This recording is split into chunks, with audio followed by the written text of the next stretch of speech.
For as long as I've been following Advance in SPL, I have never seen a slacking used. Certainly not one with the move that gets put on display in this one.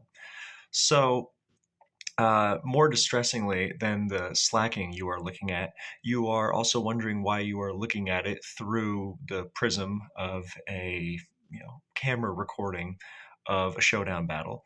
Look, I'm at work. It's a slow shift. I do not have my gear with me, i.e., the computer I use to screen record, and I want to get this out there. So we are going to deal, and I think the handheld cinematography will add some urgency and intimacy to this process. We can often get sterilized from staring too much into the lifeless digital of our screens and our screen recordings. So this will hopefully inject some life into it. And if not, then I don't care.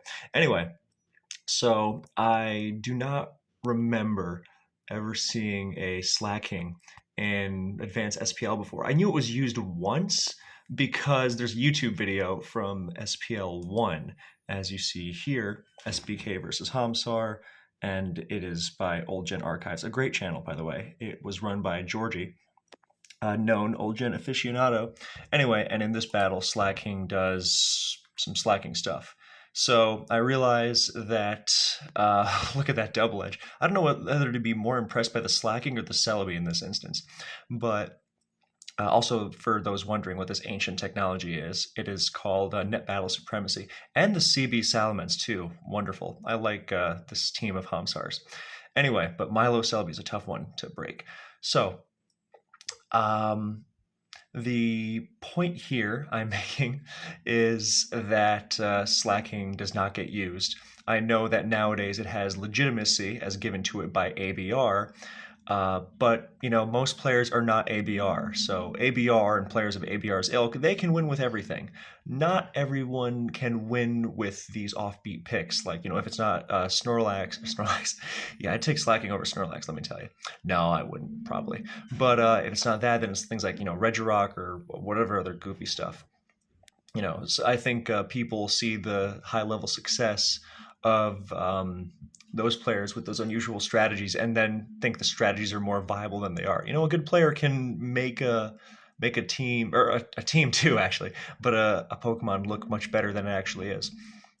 So that is the deal here. Now, if you'd like to watch the rest of this battle and see where the slacking goes, then I have included the link in the description below. Look at that big CB men's crit. But we have business to get to because I have food on the way. So, God, I hope I don't get disturbed. I hope I don't actually have to engage with the students today. So, Slacking versus T-Tar. McMegan, of course, with the T-Tar going, oh, God, what's this going to be? Anyway, and his opponent is Violet River, a relatively new player on the scene, but one with a thorough understanding of Advance and a fearlessness in bringing these offbeat choices to SPL, to best of one, too.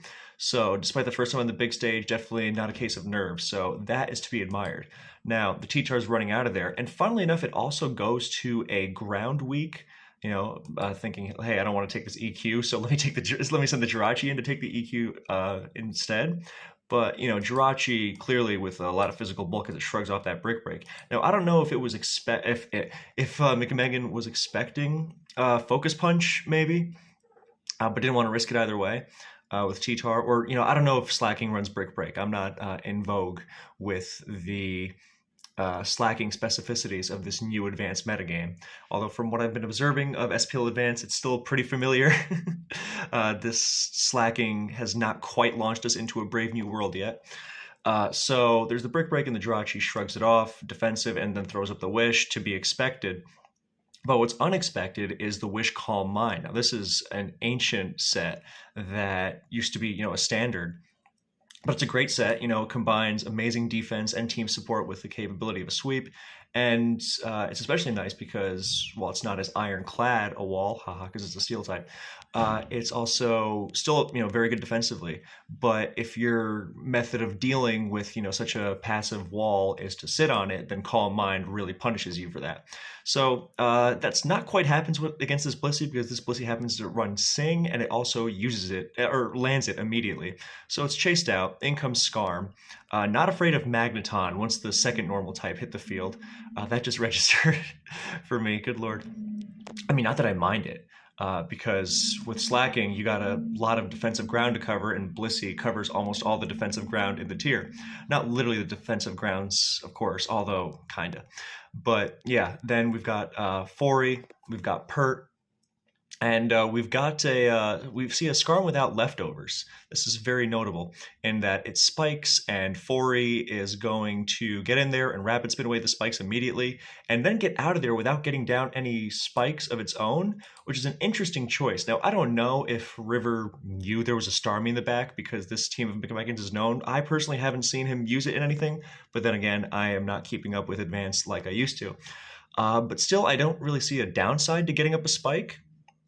I get that maybe River wanted to not get Fori thieved once it didn't show leftovers, but I'm not sure of the full thought process behind going to Fori to maybe get thieved, as is kind of the first tendency of a thief Skarmory, because you want to get those lefties on as soon as possible, especially when it takes damage switching in. And then going to Pert instead, because Pert is pretty important defensively, and there's a T-Tar. So, but then again, maybe River was thinking, hey, that Scarm isn't Thief, it hasn't used it. It's like, I don't know, Saligberry or something. Veteran in Love did actually invent Saligberry Spidef Skarmory a long time ago to very often get 3 layers of spikes against Magneton, which is a great set. And Salig Skarm in general has a lot of cool applications, but I haven't seen anyone bring it to a serious tournament, unfortunately. Anyway, so Starmie is here on McMegan's side to assuage fears of spikes and also to sit on defensive perts. Bliss comes in, stepping on spikes and sand. And that provoked Soft Boiled in most cases, if not, a Seismic Toss. Let's T-Tar come in for free, and this is not a T-Tar that's going to mess around with like weak Brick Break damage into Blissey. No, it's got leftovers for the longevity, and it's got a big focus punch to really hammer the Pert with spikes down. So Pert's going to be able to do that, once more maybe. But the spikes, he's going to want to get that spin, they're going to want to get that spin off with Fortress immediately. So there's a Toxic to put some pressure on the Starmie. And there's Protect for more lefties, so Jirachi comes in. It being a mono Pert, very likely. I mean, it could be EQ. There, McMegan tries to get Scarmin on a potential EQ for free. Or to, I don't know, I think you just want to get Scarm into something that isn't a Surf, so you're not pressured into the Thief. You want to make that Thief work offensively as opposed to a desperate, please give me some leftovers kind of thing. I wonder if, it'd be funny if Slacking switched in and the Scarm thieved its Choice Band, and then the Scarm wound up being completely useless. Now that would be unusual. So maybe McMegan is holding back on the Thief specifically because he's thinking, I do not want to thief that Slacking. So, but got the spike down, putting some pressure on, and now the Blissey's really got a soft boiled. It is under some pressure. So there is the Tar again. It doesn't, if it's a 4-attack T-Tar, Blissey can stay in to disrupt the focus punch, but it also doesn't want to take a Rock Slide either. And Pert isn't threatened by Rock Slide with spikes down at this point, but it's not taking it comfortably either. So there's another big focus, and here comes Foray to take it surprisingly well and get the spin off, and there's a sub wonderfully punishing. So yeah, now the spikes are gone, but now the T-Tar is launching free focus punches. And does the Foray have EQ or HP bug? No, it doesn't. So now the Pert is going to be forced to take 2 big focus punches. Obviously, a Protect is coming here. It's riskless. I mean, you give the T-Tar a few more rounds of leftovers, but or an extra round of leftovers, but what is there to be done about it?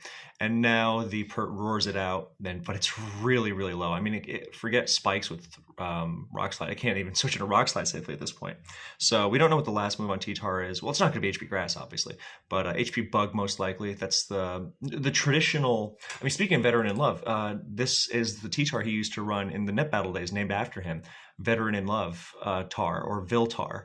And I thought having a T-Tar set named after you and, T-Tar, the generation, was just the height of cool. So now Pert protects on the, Force protects on the Pert of McMegan's that was drawn in. and just trying to scope out as much as possible. And now Skarm goes for the Thief and eats a Torrent Surf, but it's better than I guess the rationale, or I guess it works either way, because if Pert switches out, then it's just dead to T-Tar completely. Not that it isn't anyway, but and if the Slacking choice bans the Skarm, then I mean, oh well. Although it's very unlikely, because I don't know if River was considering that as an option, because if you are trying to make that kind of thing work, then maybe you just don't really want to. Maybe I think you would have done it earlier, as opposed to messing around with Fori and not to say it was messing around, but as opposed to making those your options instead of the Skarm. So maybe the plan is, hey, this Skarm doesn't have lefties. It's not gonna have. Well, it does have Protect, even though it has lefties, and it's gonna have a phasing move blast. But basically, with the damage this Skarm is sustaining, forget losing the choice band on Slacking. I want to use the choice band to do as much damage as possible. Starmie drops, Pert doesn't do well, Jirachi can be threatened. The last. Could be a number of things, but it's probably not going to take Slacking too well. So yeah, the Skarm is going to protect for more leftovers, even though it's Thief. And because you could make an argument, oh, why protect on Thief? But it works. You can do pretty much whatever. Anyway, so this not going to stay in because those spikes will get spun. It's unlikely there's going to be a Gengar here. I think some special defense is really needed. Of some sort, it doesn't have to be a special wall per se, but definitely like Aerodactyl or something that will just give you more pressure. So Skarm is not going to spike, which will just get spun away by 4. You don't want to sacrifice it. You don't need to. You go to your Starmie, which sits on this Pert. And River beautifully takes advantage of that and goes to Slacking. But this Skarmory is being supported by a defensive Jirachi. Here's where things really get nuts. So T-Tar doubles in on the forced Truant turn. I mean, it was locked in a return anyway, so it wasn't. So even if the Slacking stays in, then you're not threatened. And the name of the game here is just get T-Tar in as much as possible. And River goes to Umbreon. I think this was predicting the T-Tar, because, Umbreon into Jirachi is doing a big load of nothing. So that was a beautiful predict of the T-Tar double by River, and sacrificing the Umbreon, or close to it, in order to get that Toxic off. Because with Pert, at KO range, and without even lefties, then you're in trouble. So the Umbreon then sacrifices itself to get a Wish. So as far as this Umbreon's productivity goes, it's unrivaled. I mean, you Toxic the biggest threat to your team, and you passed a Wish to the Pert. I mean, and you're not going to be able to do it again, of course, but because the Umbreon's down. But Pert now heals back up to 68. So that's amazing. You can actually, you have to be careful against the T-Tar, but now whenever T-Tar comes in, it's getting worn down. And never mind, because that Bliss has aromatherapy. So that unfortunately goes down the drain. And what's really shocking is this is aromatherapy T-Wave Blissey. So unless it has Ice Beam Last, I mean, the standard is going to be Seismic Toss, which you need for Calm Mind Jirachi. Otherwise, that T-Tar set, I mean, I don't really imagine this T-Tar running Rock Slide EQ Focus Punch, because then you just get completely rolled by Celebi and Claydol, and you don't want that. You would much rather Focus Punch the targets of EQ, like Metagross and Jirachi when you're behind the sub or on the switch. So yeah, that means that you really need that Blissey to handle Jirachi, and that means, hang on one sec. That's okay, belts are gone, I guess. Yeah, cool. Have a good one.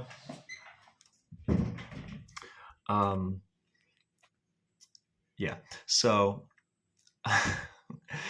yeah, so the Blissey is unable to touch Gengar, which means that like a Wisp Gengar with Taunt is going to be really scary here.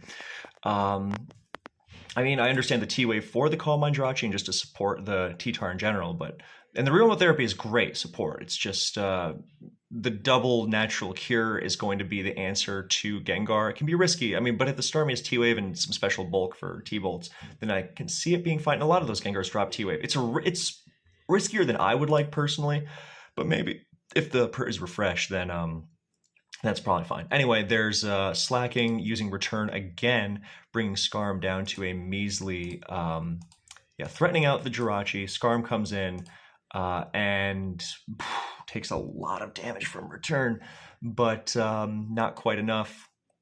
And the question is, do you go for the Spike? I mean, to put pressure on the Fori, but no, McMegan goes right back to T-Tar. I mean, the synergy for all the Gengar potential weakness you could cite here, I mean, the synergy is outstanding. So, and I suppose there was probably a call made like, you know what, River likes to run this crazy kinds of stuff. I can't really see some standard Spikes Will-O-Wisp Gengar kind of thing coming, you know?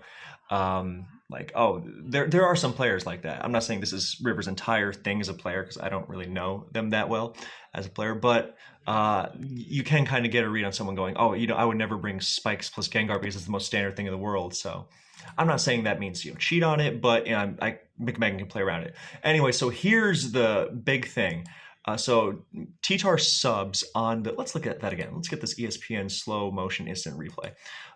So T-Tar subs on the Fori, and you're probably wondering, what was that? Because personally, I didn't even know Slaking could learn Encore. Like, I think seeing this unlocked some vague memory of a Wi-Fi battle in Gen 4 from a million years ago, where the Slaking like Encore or something, but that might just be a phantom thing.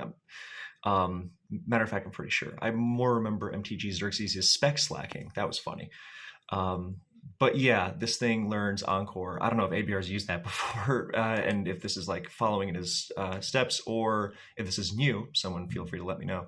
But yeah, the T-Tar just looks like it's going to absolutely delete everything here because you know even Pert. You know, what does going to Pert do? You get it subs and you get focus punched, and then you're at like you're basically in KO range again, and then Starmie walls you and you're doing nothing. So Slaking, what the hell?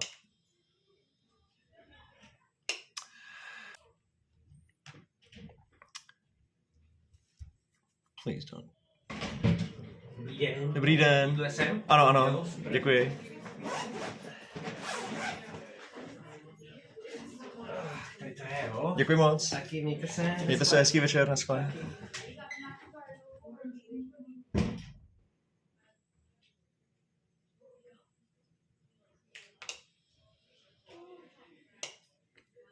So the great news is that my food was just delivered, which is wonderful because I thought the guy was going to call me and I would have to cancel the recording. So it was great. He just showed up, he buzzed the door. Amazing. Love it. So now I will be able to get to this. Oh God, do they want something? I hope not. So the point of this is that yes, this T-Tar in this position that you see here is poised to, you know, just take McMegan one step closer to the victory. And you're like, what possibly is going to stand up to this? Whatever that last is, it certainly doesn't take on T-Tar. And if it does, then why are you throwing away your other Pokemon to it, you know? But it's not a lot of Pokemon take on this T-Tar to begin with, so it's not surprising. Unless you're really preserving it for an endgame sweep, like a Heracross or something. But yeah, so, oh, I didn't even click that. But yes, then you see this insane chain of events. And, you know, we've got some great cinematography going on here. And look, it's not looking great for River anyway. The T-Tar is going to come in again. And I mean, even if you want to just keep this whole like Encore sub thing, first of all, you have to avoid getting focus punched on the switch. But, you know, Slaking's just going to get worn down by sand, hilariously. And McMegan gets another free switch. And it doesn't look like there's a lot of stuff that River doesn't really seem to have much else in the way of actual response and breaking through the team. But it is stunning how this move, so specific, saves River from getting, you know, decked like right on the spot. Incredible. I'm sure there's a million other applications of Encore Slaking. You would think it's all about raw power, but you know, and you would think that its utility extends to using that speed and natural bulk to check things like DDers and Calm Minders or whatever. But incredibly, it is making use of a utility move. And I'm sure there are all sorts of other ways it can be used. But yeah, what does this mean for the future of Advanced? Let's find out. For now, though, the T-Tar is going to switch out, or is he just going to keep subbing? No, it goes to Jirachi. Jirachi has been woken up by the aromatherapy as well, so that's wonderful. I mean, not that Blissey doesn't get a million opportunities to click Sing, but hey, something might happen. So in comes the Pert, not gaining lefties. Jirachi can just stay in and Calm Mind. The Pert doesn't have a calm. It doesn't have calm mind. Well, yes, the Pert also doesn't have calm mind, but it doesn't have earthquake, so it's not threatening at all. You can throw up a wish if you like, but it's not really necessary. So yeah, Teacher gets roared in. Teacher just got given leftovers without spikes. That roar is really just helping more than anything else. So yes, River now reveals. Oh, whoops, sorry. I'm clicking these controls from behind the camera. So this is why, if I had a crew, I'd have someone else doing this. Anyway, so yeah, the surreal Lynchian moment of uh, T-Tar getting encored into a sub by a slacking. I'd understand if it was like a jump fluff or something. I don't even know if jump fluff learns Encore in Gen 3. I know it does in Gen 4, obviously. That's where it made its name. But yeah, jump fluff does have a small little niche though. Anyway, so McMegan is playing beautifully, of course, and River is playing out of her mind as well. It's just that the tools are, while they're interesting for sure. I mean, you want to counter slacking with Gengar, and you get Umbreon. I mean, forget, and the synergy is nice with Fori too, because once Umbreon takes out the Gengar, then Fortress has free spins and Slacking has free return. So then you're really just slamming your way through everything. So it's really nice to see that.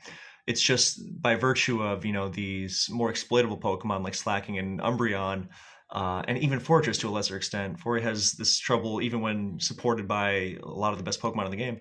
Then you are still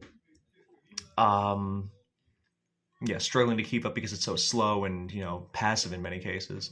So Slacking, with these like lower tier Pokemon, when you tend to stack these kinds of things, you might be causing problems for yourself when you start getting met with the higher base stat totals. But the idea of the team is really admirable. So yeah, then Slacking Encores and Pert, and there's Jirachi and Calm Mind, because why waste a wish if you don't have to, and then T-Tar gets leftovers. That's a horrible feeling when you roar and all you wind up doing is healing the other Pokemon. And Pert, of course, is not healing itself.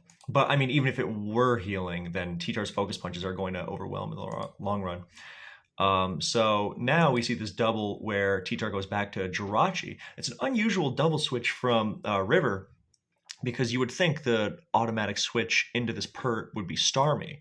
But River is also behind, so she recognizes that she's got to make some big plays. And hey, the Jirachi might just come back in, and that is my opportunity for Moltres. Problem is, with a full health Blissey, this Moltres is not getting anywhere. A full health Blissey and no spikes. Blissey and Starmie, defensive Starmie. This is as nightmarish a matchup for Moltres as you get. But the Moltres uses Sunny Day, so that's also unusual. And I like that approach because by freeing up sand, then you make Slacking less exploitable, So, yeah. So I don't know that this necessarily beats the Starmie, because you think, oh, this is going to Solar Beam, and then you realize Moltres does not learn Solar Beam in Gen 3. Not until Gen 4, I'm afraid. But you also wouldn't even want to Solar Beam, because you Sunny Day, okay, and now T-Tar switches in on the Solar Beam, and then you are in major trouble. Not that there couldn't be an application, but look, HP Grass is just so much more immediate, and you don't want to be reliant on having to Sunny Day first before you can HP Grass a Pert or a Suicune. So, although the added damage against Suicune, and especially Milotic, would be incredible. So, you know what you could do, because Moltres has such a sparse move pool? You could run Sunny Day, Fire Move, Flamethrower, come on, HP Grass, and Solar Beam. That'd really be something. Although there are other options too. You can Sunny, Overheat, whatever. So the thing gets T-waved, and yeah, that is, the HP Grass is barely out healing leftovers. So yeah, it does 58. So it's Stormy's getting back 2% per turn with that roll. Now this okay, or sorry, it's only losing 2%. It's not gaining. Because 50, without putting in the, I don't know the exact role of the HP Grass, so it's rounding. So 50 plus 56, technically 56.25. So, the first two times it was roughly losing 2%. Now it lost 3%. And now it does 58 again. So same as the first time. And so yeah, it went from 77 to 75, and this Moltres is not full pairing. There goes the Sun, so but it's still not going to be KO'd by Surf. But yeah, that last HP grass, that one did a jump. It's going from like 58, 58, 59, 58, all the way up to 64. So um, now here comes another recover. You know, that last 64 one, that really, that means Starmie lost 10%. No, what am I talking about? 8%, sorry. So that's a jump. And this one also does 62%. So another, I hope the math is mathing, but the point is you are out damaging. These last couple HP grasses have really jumped in pushing it on Starmie. Because before, obviously, you were just one full pair away from probably losing. But or also a crit away from at least getting rid of the Starmie, so then your Fortress can spike. This is a big thing to. Honestly, I was wondering why was McMegan T-waving and messing around with this stuff when you could just go to Blissey, because then now the Fortress is going to spike all over me. And now, granted, I don't think that it really matters because the Jirachi, once it calm minds, then and if the Moltres is paralyzed, then the Jirachi's really going to win. So it might just be a moot point overall. But yeah. So the Starmie is going to recover for how many HPs has it? It's taken 1, 2, 3, 4, 5, 6 hidden powers. So Moltres is not full paralyzed for 6 turns. And then on the 7th, then it finally does. Although with Starmie being at 61, whether or not it actually fainted to that HP grass was a roll. So yeah, potential misstep, but honestly, just guaranteeing the T wave on the double T wave here. Really nice to support the sub T-Tar and the Calm Mind Jirachi, as well as just slow down offensive Pokemon that might be a threat. So Blissey finally comes in, and Starmie just kind of sits on these. So in comes T-Tar. Is the Blissey going to go for a Sing? Because, that can always be aromatherapy. Anyway, so Sand comes back up just to get the pressure on the Blissey and the Slaking as it doubles back in. River trying to, desperately make up for as much lost ground as possible. But so T-Tar is going to switch out almost surely. T-Tar winds up, not even taking a Seismic Toss, just getting more lefties back, which is always good, especially when you're using sub. And Jirachi comes right in because it looks like with, I assume Shadow Ball is dropped here because of Pursuit Umbreon support. So you free yourself up. So I don't know what that last is, but it doesn't look like it's Earthquake. And I'm not sure how I feel about that. I get the idea that like Moltres and the supporting cast can kind of help against like Metagross, but I'm not so sure about the Jirachi. But I also get that even if there is an Earthquake there, you don't necessarily want to EQ into Scarm. But then again, maybe you do, because Fori is Fori is not going to spike as well on Starmie without Umbreon's help, because you probably wouldn't need HP Bug here. With Moltres and Slaking and Blissey, I don't know that you really need all that pressure on Celebi. So something like HP, you wouldn't even run HP Ghost either. And Safori doesn't really run Toxic in advance. So Starmie's just going to stuff it like it would stuff a Drill Peck Scarm, for example. Relatively anyway. And if you blow up on it, then, there goes your Fori. So then you get spiked on. But yeah, honestly, it's all kind of a moot point because the Jirachi is going to Calm Mind. And you're like, okay, well, Pert can take a Psychic and roar it out, although it's just prolonging the inevitable. And then Jirachi unleashes HP Grass. And Wish Calm Mind HP Grass is technically a thing that exists. I faced it in the fall of 2012 against a great player, also Belgian, from a long, long time ago. I just said fall of 2012. I just tried to say 3 things at the same time. But yes, his name was Dark Loic. Later he changed it to Alf with an apostrophe at the end.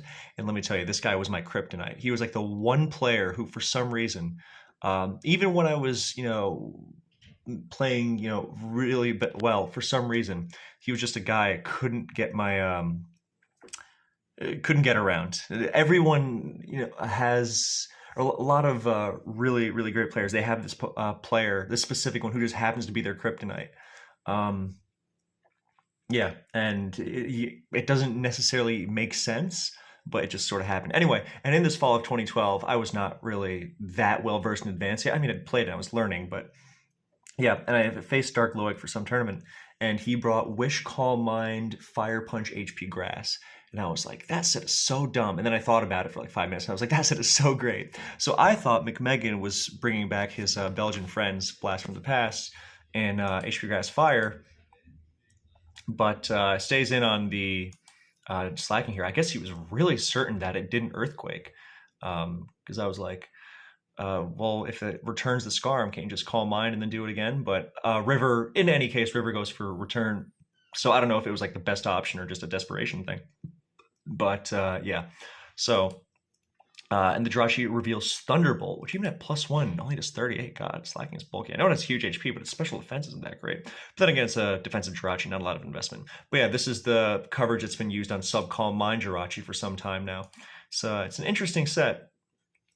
I've used it myself, and it's kind of a miracle worker because of Serene Grace. And the coverage is, it's basically Zapdos coverage. You could call it Zapdos Jirachi. Kind of like how things with ice ground coverage get called Mamoswine, whatever. Like a Protect, Toxic, Earthquake, HP Ice Bronzong would get called Mamozong, for example. Or yeah, stuff like that.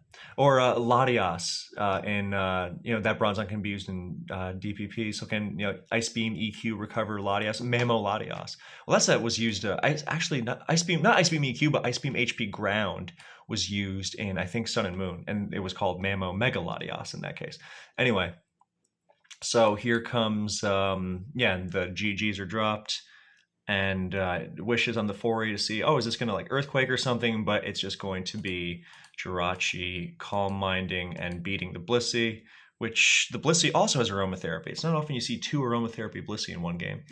And yeah, so now the +4 Thunderbolts are +4, 4 times. The +6 Thunderbolts are, a little much, and Bliss is going to collapse under the weight of it. And yeah, without Thunderbolt or something. And River here says, not sure if I took the wrong path.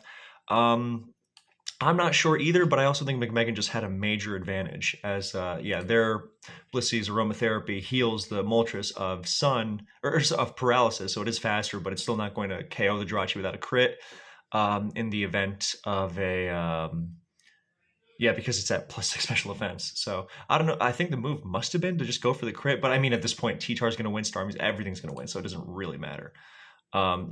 So this was a very interesting game just by virtue of, Encore slacking in SPL. Literally 15 years after the first SPL. Okay, not literally 15, 14 and a half, because the first SPL was played in summer. But yeah, so thank you so much for watching. I hope you enjoyed. And let us marvel once again that there is a player bold enough to do this in SPL. And not just in SPL, against one of the greatest, forget advanced players, one of the greatest players ever. So yeah, that's all from me. Thank you so much for watching. I hope you enjoyed, and I'll see you in the next one.